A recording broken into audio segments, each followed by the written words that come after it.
Welcome, everyone. Let's begin our exploration of how metals occur in nature. Imagine digging into the Earth's crust. You won't find metals lying around in neat blocks like in a jewelry store. Instead, they're scattered in different forms, free, combined, or even alloyed. Aluminium makes up nearly 8% of the crust, while iron contributes around 5%. Now, think of gold and platinum. They're too stubborn to react with oxygen or water, so they're found free in nature, shining in riverbeds as nuggets. But most metals are less fortunate. They're trapped in chemical compounds like oxides, sulfides, carbonates, and halides. Some even appear as natural alloys, for instance, electrum, which is a golden mix of gold and silver. Remember this, only a handful of metals are found free, the rest must be extracted from or locked tightly in rocks. Now, why do certain metals get the luxury of being free? It's all about reactivity. The noble metals like gold, platinum, and silver are so unreactive that they can exist without combining with anything else. You might have heard of alluvial gold, those shiny golden flakes carried by rivers and collected in sands. These metals don't tarnish easily, they don't corrode, and they have such high reduction potentials that nature itself fails to attack them. That's why your grandmother's gold bangles can stay bright for decades without rusting. The native occurrence of metals is nature's way of telling us here is the ultimate standard of unreactivity. Let's step into the combined world of metals. The highly reactive ones cannot survive free, they immediately lock themselves up as oxides or carbonates.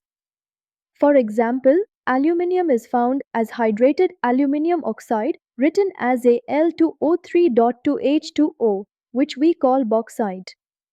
Calcium prefers the carbonate form CaCO3 or limestone, and zinc is often found as ZnCO3 called calamine. When carbonates are heated strongly, a process called calcination, they decompose into oxides.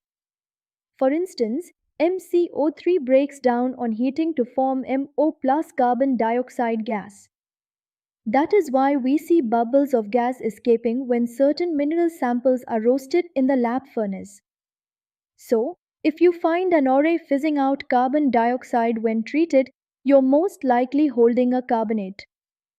Another important group of ores is sulfides and halides.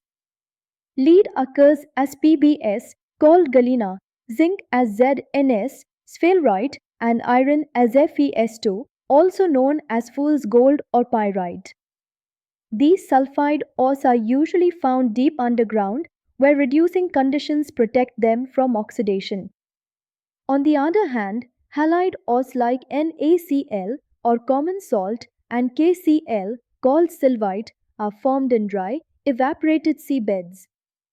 Carnallite is another halide ore with the formula potassium chloride magnesium chloride hexahydrate.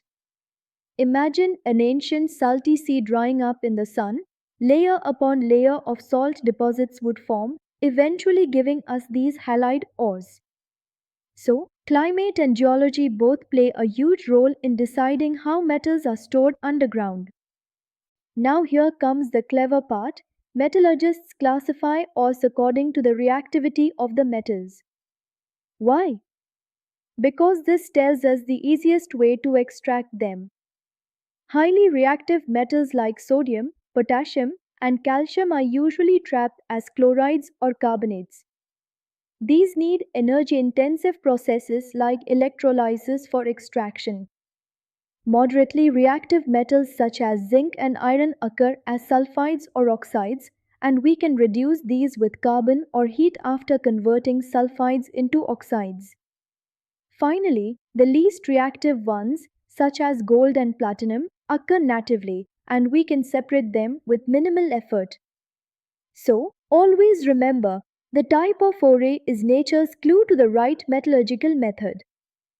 Let's do a quick calculation to test our understanding. Suppose you have 51 grams of bauxite, which is aluminium oxide dihydrate. How much pure aluminium can you extract? Here's the key reaction. 2 moles of aluminium oxide produce 4 moles of aluminium metal and 3 moles of oxygen gas. The molar mass of aluminium oxide is 102 grams. So, 2 moles weigh 204 grams and give 4 moles of aluminium, which is 108 grams now. 51 grams of bauxite is 1/4 of 204, so it will give 1/4 of 108 grams of aluminium, that is 27 grams. Isn't that neat? Always make sure your stoichiometry follows the balanced equation, or you'll end up with wrong yields in the exam. To wrap up, let's link metal occurrence to industries and our environment. Aluminium from bauxite is the backbone of aviation, packaging, and even kitchen foils. Iron ores like hematite and magnetite feed our steel plants, shaping skyscrapers and railways. Salts like halite and sylvite form the raw materials for chemical industries and fertilizers. In India, major ore belts are spread across Jharkhand, Odisha, and Chhattisgarh, which are mining hotspots. But here comes the catch.